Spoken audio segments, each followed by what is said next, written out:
آج ہم بات کریں گے جن کے بارے میں۔ لفظ جن جب بھی ہمارے سامنے آتا ہے ہم پہ خوف طاری ہو جاتا ہے، ہمارے دل و دماغ کی، ہمارے جسم کی کیفیت بدل جاتی ہے، ہمارے ارد گرد کچھ ایسے واقعات رونما ہونے شروع ہو جاتے ہیں جس کی وجہ سے شاید ہمیں محسوس ہوتا ہے کہ ہمارے آس پاس کوئی جن موجود ہے۔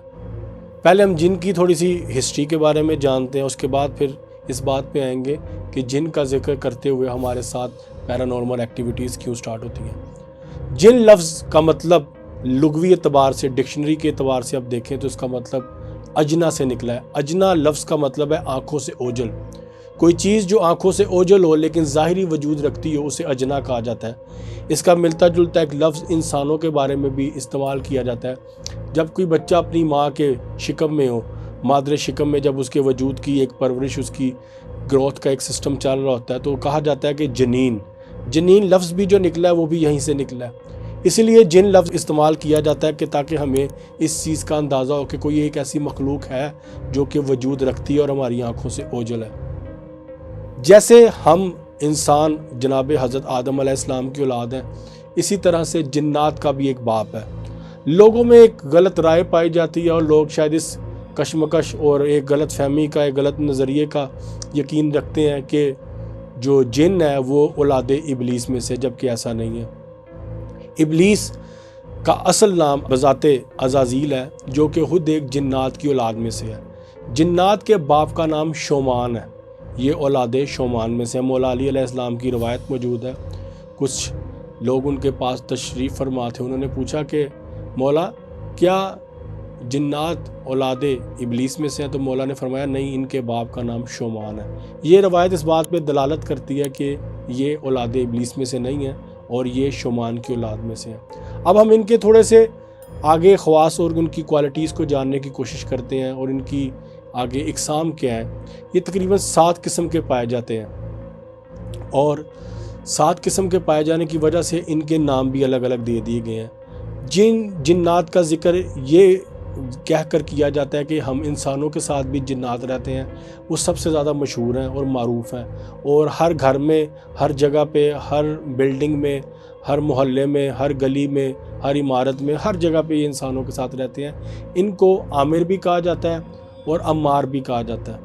اکثر لوگ جو چلہ کاٹنے کی کوشش کرتے ہیں سب سے پہلے اپنے صرف عمار کو مسخر کرتے ہیں، ان کی تسخیر کرتے ہیں کہ ان کے گھر میں جو جنات موجود ہیں پہلے ان کی تسخیر کرتے ہیں تاکہ چلے کے دوران کسی بھی قسم کی ان کی طرف سے رکاوٹ حائل نہ ہو یا ان کو کسی قسم کی پریشانی کا سامنا نہ کرنا پڑے۔ جب زمین پہ جنات کا خاتمہ کیا گیا، ایک وہ الگ ٹاپک ہے، تو تمام جنات میں سے ابلیس کو زنجیروں میں جکڑ کر آسمان پہ لے جایا گیا، اور زمین پہ جو جنات بچے ان میں سے جن جنات نے الگ الگ مقامات پہ پناہ لی، ان میں سے گندگی میں رہنے والے جنات الگ ہیں، پانی پہ رہنے والے جنات الگ ہیں، آگ میں رہنے والے الگ ہیں، درختوں میں رہنے والے الگ ہیں، پہاڑوں میں رہنے والے الگ ہیں، غاروں میں رہنے والے جنات الگ ہیں۔ اکثر لوگ اس بات کا انکار کرتے ہیں کہ جن وجود ہی نہیں رکھتے، جبکہ جنات کے وجود پہ قرآن حکیم میں 25 کے قریب آیات ہیں جن میں جنات لفظ کا ذکر کیا گیا ہے، جو کہ اس بات کی دلالت ہے، اس بات کی دلیل ہے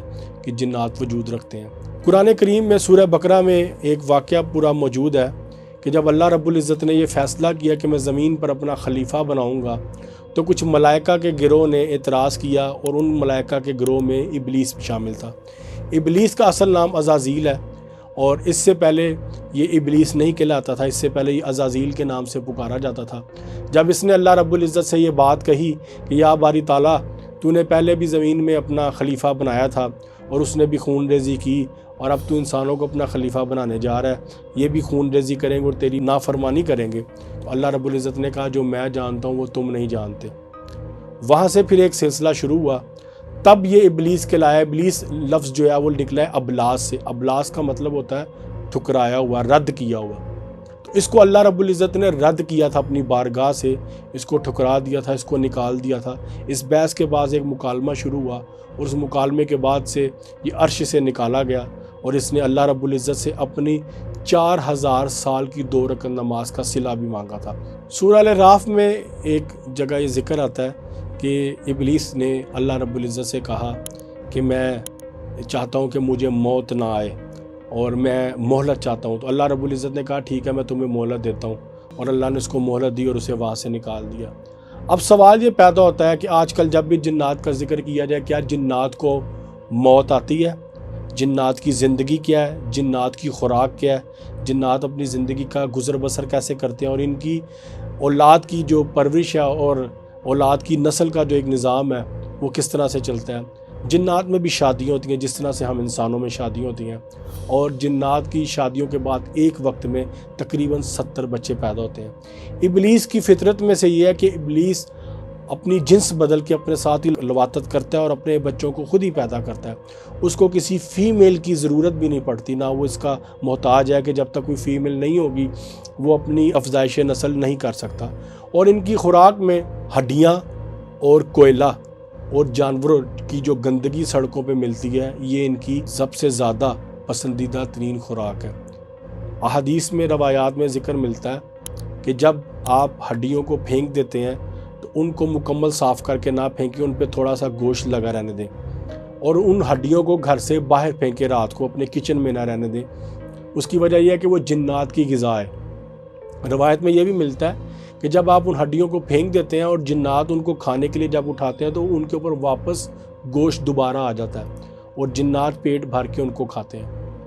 اور جہاں تک اب بات آتی ہے کہ جنات کو موت کب آئے گی اور کیسے آئے گی، اس کے حوالے سے جو روایت ملتی ہے وہ یہ ہے کہ ابلیس کو قرب قیامت تک موت نہیں آئے گی۔ امام مہدی علیہ السلام جب ظہور کریں گے تو ان کے حکم سے ابلیس کو، عزازیل کو، شیطان کو حاضر کیا جائے گا، اور امام مہدی علیہ السلام اس کا سر قلم کریں گے، اور اس کے بعد پھر دنیا قیامت کی طرف چل پڑے گی۔